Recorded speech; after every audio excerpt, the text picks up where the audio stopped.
So let's continue this conversation with attorney Todd Belcore. He's an award-winning lawyer with more than 20 years of experience fighting for economic, social, and racial equity worldwide. Todd, it's good to have you back with us. Thank you for having me. And so, Todd, just to kind of switch gears a little bit, going back to Derek Chauvin here. Derek Chauvin was sentenced to 22 years for the murder of George Floyd on Friday, but that's not the end of his legal issues. What comes next for Chauvin? Well, now he'll probably decide whether or not he's going to engage in an appeal, of course, with no other options. That's something we should all expect. But since this case was argued so vigorously and zealously by both sides, and the judge was so measured in his response to it, we have reason to think that the appeal will be unsuccessful. And I think at the end of the day, people right now are just reeling with some combination of emotions ranging from relief to rage. Relief because just a day and a half ago, the defense counsel was arguing zealously to ensure that the very gentleman that we saw engage in one of the most depraved, cruel acts that you can ever imagine was also requesting for a full sentence of probation. No prison time for something that really was as cruel as anything you can imagine. Mm-hmm. People also were relieved that the judge did give some hard time.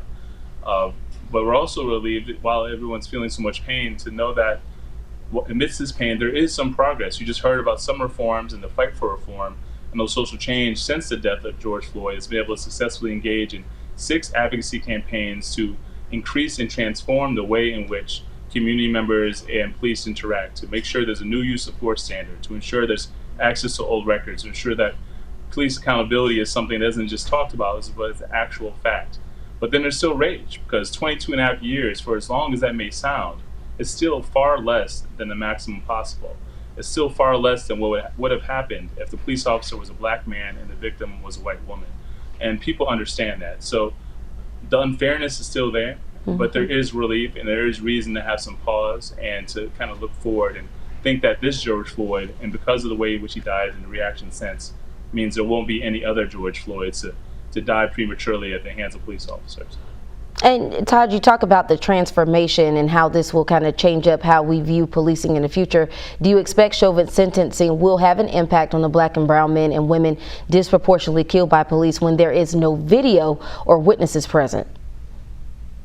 I think you make a great point. I think the reason why we've been so strenuously arguing to guarantee the use of body cams is because if these things aren't televised, we know how these cases go.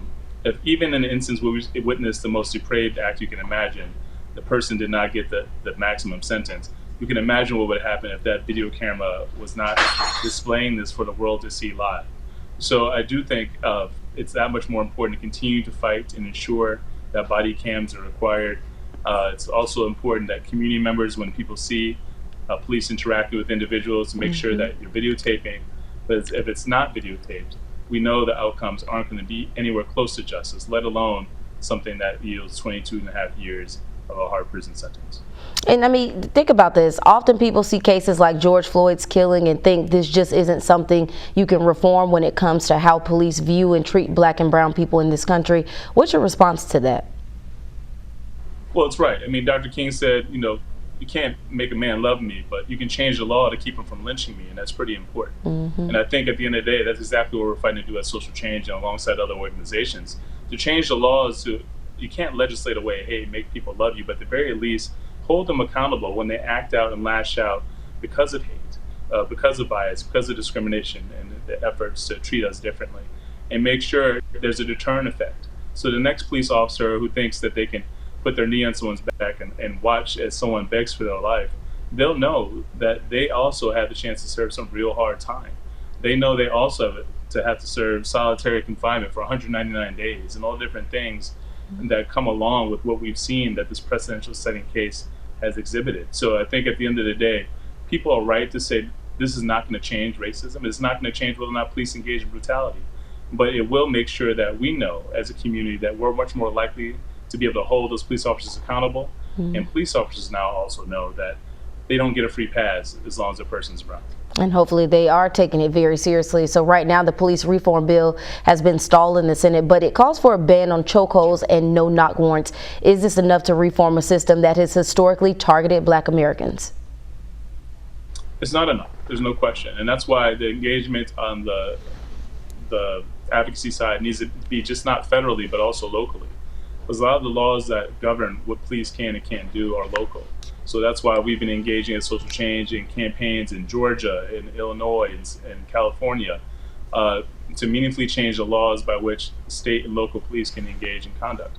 While it's important to have that standard federally, that's not the only way and not the only battleground which this fight can be waged. So don't get too caught up in whether or not Manchin's going to vote this way or wherever.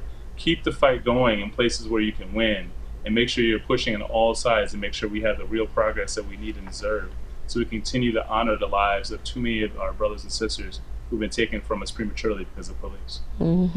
Well, we know the fight continues, and as Nipsey Hussle would say, the marathon continues. Todd Belcore, thank you so much for your time. We appreciate you. Thank you as always.